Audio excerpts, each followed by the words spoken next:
شام غریباں کا مطلب کیا ہے؟ غریب کی شام یا مصیبت زدہ لوگوں کی شام۔ یہ واقعہ کربلا کے فوراً بعد 10 محرم الحرام کی شام کو یاد کیا جاتا ہے، جب امام حسین علیہ السلام اور ان کے ساتھیوں کی شہادت کے بعد ان کے اہل بیت خصوصاً خواتین اور بچے تنہا بے یار و مددگار اور قیدی بنا لیے گئے تھے۔ شام غریباں کیوں منائی جاتی ہے؟ شیعہ مسلمان شام غریباں کو ایک غمناک موقع کے طور پر مناتے ہیں تاکہ اہل بیت کی مظلومیت کو یاد کریں۔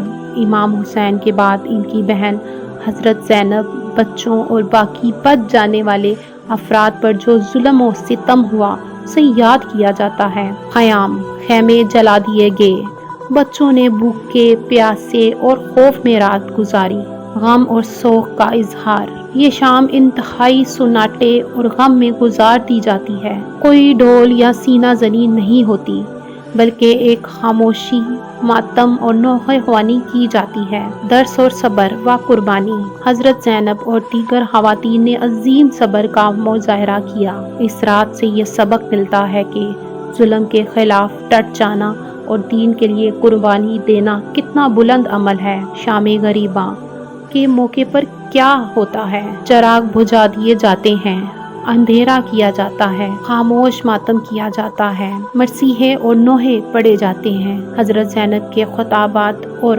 اسیری کے واقعات بیان کیے جاتے ہیں۔